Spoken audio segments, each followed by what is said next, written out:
নমস্কার বন্ধুরা, আশা করছি আপনারা সবাই ভীষণ ভালো আছেন।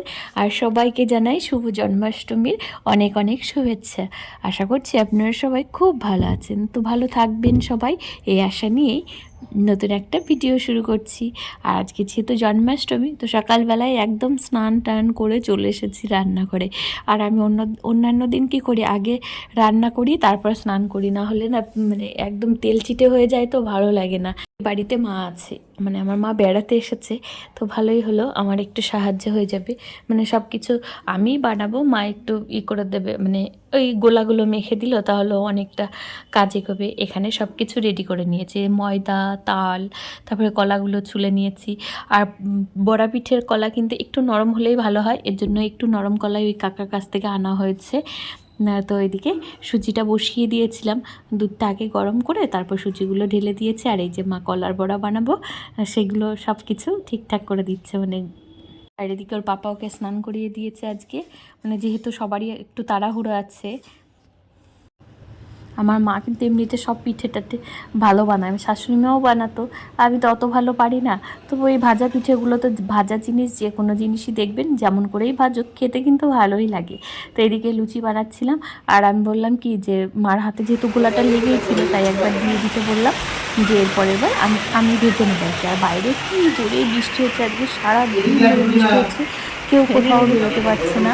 আর এই যে মামু অনেক জড়াজড়ি করার পরে স্নান করতে নেমেছে। আর কি আওয়াজ হচ্ছে আজকে বৃষ্টির, বাপরে বাপ, খুব জোরে জোরে বৃষ্টি হচ্ছে বাইরে। আর আমার বানাতে বানাতে ক্লান্ত হয়ে পড়েছি, আর ভালো লাগছে না, দাঁড়িয়ে থাকতে পারি না, তো বেশিক্ষণ কোমরে ব্যথা লাগে, কোমরটা ব্যথা হয়ে যায়। এর জন্য মানে আমার বেশিরভাগটা ওই যে দেখছেন তো, মানে বানানো হয়েই গেছে, আর অল্প একটুখানি ছিল।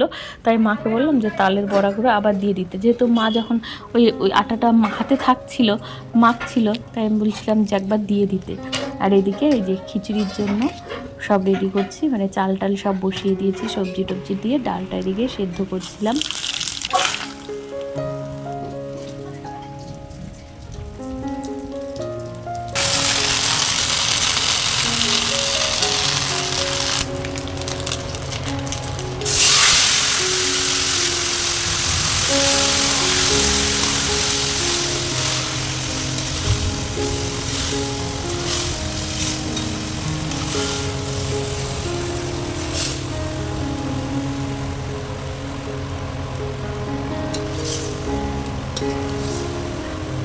একটা সময় ছিল যখন আমি একদমই উপোস করতে পারতাম না, বিয়ের পর খুব কষ্ট হতো তখনও, মানে না খেয়ে থাকতে। আর এখন সারাদিনও না খেয়ে থাকতে পারি, আমার কোনো অসুবিধাই হয় না। তো এদিকে হয়ে গেছিলো খিচুড়ি, খিচুড়িটা একটুখানি শক্ত আছে, মানে দেখে মনে হচ্ছে, কিন্তু এটা ঢেকে রাখবো, তো এখন তো আর খাবে না কেউ, তো আমি ভোগের জন্য নিয়ে যাচ্ছি। আর ঢেকে রাখলে এমনিতেই অনেকটা বেশি নরম হয়ে যাবে, তার জন্য একটু শক্ত রাখলাম, যাতে খাওয়ার সময়। তো কালকে থেকে সব কিছু জোগাড় করতে শুরু করেছিলাম, এই যে এখন শেষ হলো সব কিছু। তো এবার আমি ফাইনালি রেডি হয়ে এসেছি ওপরে পুজো দিতে। যদিও আমার ঘরে কিন্তু গোপাল নেই, আমি শুধুমাত্র ওই রাধাকৃষ্ণ ছিল, মা কখনো করতো না, কিন্তু আমার খুব ইচ্ছে করে, আশেপাশে অনেকেই করে, তো দেখে এখন আমিও একটু করার চেষ্টা করি, আমি যতটুকু পারি ততটুকুই করি। জন্মাষ্টমীতে অনেকের বাড়িতেই দেখেছি ব্রাহ্মণটিকে পুজো করেন, কিন্তু আমাদের বাড়িতে তো আগে থেকেই হয় না, তো আমি আর নতুন করে ওটা করার চেষ্টা করি না। আর বেশিরভাগ জনকেই আমাদের আশেপাশে সবাইকে দেখেই তো সব কিছু শেখা, তো এই মাসিমাদেরকে, কাকিমাদেরকে, ওনাদেরকে দেখেছি নিজেরাই ভোগ দিয়ে পুজো দেন, তো আমিও সেটাই করি। এবার হয়ে গেছিলো, এবার সব কিছু থালাবাটিতে, মানে সব ভোগের ওপরে তুলসী পাতা দিয়ে দিচ্ছিলাম। আমাকে একজন বলেছিল যে খাবারের ওপরে, মানে ঠাকুরের ভোগের ওপরে কিন্তু তুলসী পাতা দেবে, আর ঠাকুরকে যখন প্রণাম করবে, ভোগ নিবেদন করবে, তখন যাকে যেটা দিচ্ছ সেটা তুমি বলে বলে দেবে। তো আমি এবার, আমরা তো খুবই সামান্য মানুষ, অত কিছু তো জানি না, আমি তো একদমই কোনো কিছু জানি না, তো ওনাদের কথা অনুযায়ী সেটাই মানে করি, যার কাছ থেকে যেটা শুনি সেগুলোই মানার চেষ্টা করি। তো এদিকে চলে এসেছিলাম, তো আমার পুজো দেওয়া মোটামুটি হয়েই গেছে, এবার বসলাম। এবার সব কিছু রেডি করা হয়ে গেলেই তো মনে হয় পুজো দেওয়া হয়ে যায়। এবার ঠাকুরের নামটা আমি একটু নেব, সবাইকে ফুল জল দেব, তারপরে ঘর থেকে বেরিয়ে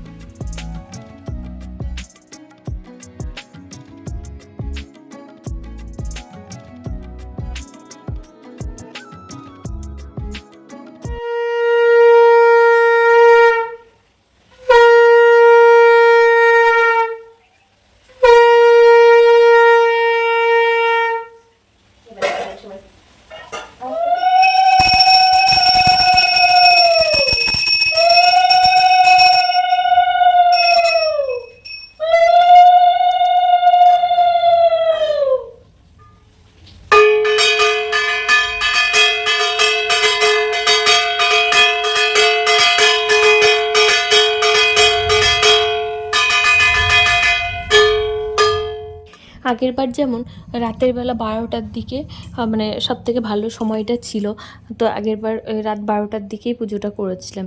কিন্তু এবছর আর রাতের বেলা করলাম না। এবছর দেখলাম সকাল 8:30 থেকেই মানে পূর্ণিমা লেগে গেছে, আর ওই সময় থেকেই যোগটাও আছে। তো তারপরে আমার এখন কটা বাজে, এখন ওই 2-3টে বেজে গেছে।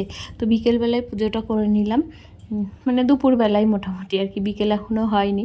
তো দিয়ানো ঘুমোচ্ছিল, দেখলাম এই সময়টাতে আমার একটু ঝামেলা কম হবে। আসলে ওরা উঠে গেলে এত চিৎকার চেঁচামেচি হয়, তখন যেন আর পুজো করার মানসিকতাটাই থাকে না। মানে একটু অন্যরকম দেখবেন, একটু রেগে গেলে তখন আর ভালো লাগে না।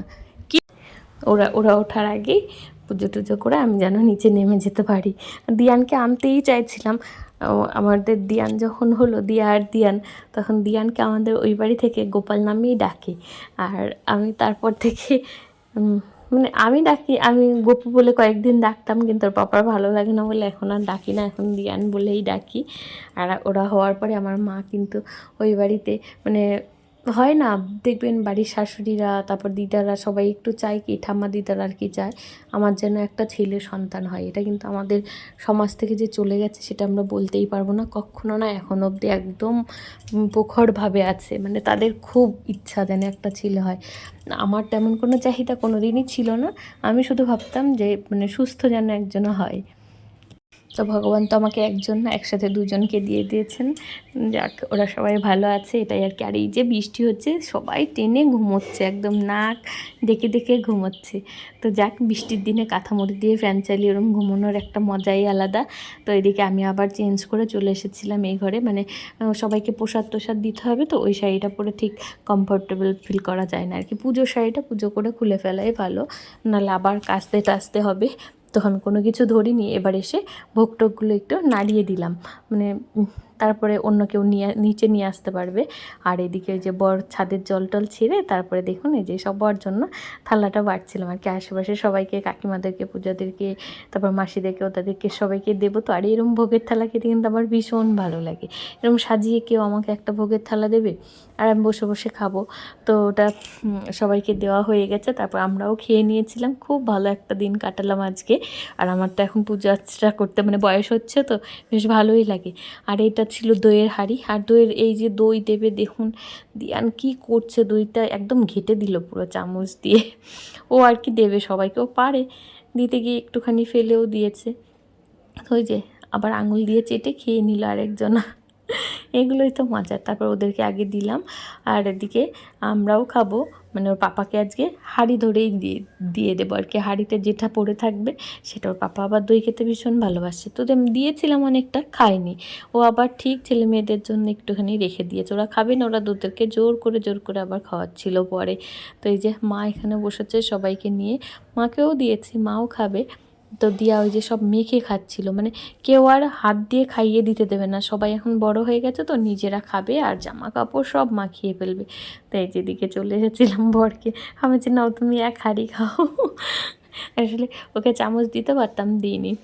তারপরে না, চামচ দিয়েছি, মানে বাটিতে দিইনি, হাঁড়িতেই। আর এই যে এই থালাগুলো বাড়ছিলাম, আবার বাবার বন্ধুরা এসেছে সবাই, তো ওনাদের জন্য, ওই জেঠুদের জন্য। তো ওনাদের জন্য ভোগটা নিয়েও গেলাম। এমন কাণ্ড হয়েছে, একটু পরে দেখাচ্ছি দাঁড়ান। ওনারা বলছে কি যে না, ওনারা সবাই তাস খেলে তো বাবার ঘরে এসে, তো খেলার মাঝখানে ওনারা খাবেন না, ওনারা পরে খাবেন বলে আমাকে ফেরত পাঠিয়ে দিল। তো এই যে দেখুন আমি থালাগুলো কি সুন্দর সাজিয়ে নিয়ে যাচ্ছি। আর আমার এর জন্যই পুজো করতে আরও বেশি ভালো লাগে, যেরম মানে প্রসাদ বানিয়ে, ভোগ বানিয়ে, ভোগের থালা সবার বাড়িতে বাড়িতে দিয়ে আসবো। আমরা তো ছোটোবেলায় সবার বাড়িতে দৌড়ে দৌড়ে প্রসাদ খেতে যেতাম, মানে যখনই শঙ্খ দিত, ঘণ্টা বাজতো, অমনি যে তার বাড়িতে পুজো শুরু হয়ে গেছে তাড়াতাড়ি দৌড়ে তার বাড়ি চলে যেতাম। এখন তো আর কেউ কারো বাড়িতে আসে না, তাই সবাই প্লেট সাজিয়ে এমনি সবার বাড়িতে দিয়ে আসি। আর সবাইও তাই, তারাও আমাদেরকে দিয়ে যায়, অমনি করেই চলছে। তো যাই হোক, আজকের দিনটা খুব ভালো কাটলো, মানে খুব ভালো লাগলো। একটা মানে কী বলবো, একটা মানসিক অন্যরকম শান্তি পাওয়া যায়। আর ওই যে দেখুন আমি থালাগুলো আমাকে পাঠিয়ে দিচ্ছে, মানে আমি নামালাম ওনাদের সামনে, তখন আমাকে কিছু বললো না, দিয়ে তারপরে তাকিয়ে দেখে বলছে কি, না এখন খাবো না, তুমি নিয়ে যাও, আমি রাতে ডাকবো। তো রাতে ওনরা প্রসাদ খেতে খেতে 10টা বাজিয়ে দিয়েছিল, তখন ওনরা খেয়েছে। তো ঠিক আছে, আমি থালাগুলো এমনই রেখে দিয়েছিলাম। আর এই যে বৃষ্টি পড়ছে, বৃষ্টির মধ্যে দৌড়ে দৌড়ে সবাই নেমে যাচ্ছে। তো যাই হোক, আমার দিনটা তো এমন করেই কাটলো। আপনারা সবাই ভালো থাকবেন, সুস্থ থাকবেন। দেখা হবে পরের একটা নতুন ভিডিওতে খুব তাড়াতাড়ি কালকে। আর এই যে অনেক এসেছে আমাকে আবার কি বলবো, প্রসাদ দিয়ে যেতে আর কি, ওদের বাড়িতেও পুজো হয়ে গেছে। আর ওই কিন্তু দুপুরবেলা সবার বাড়িতে আমার প্রসাদগুলো দিয়ে এসেছিলো আজকে।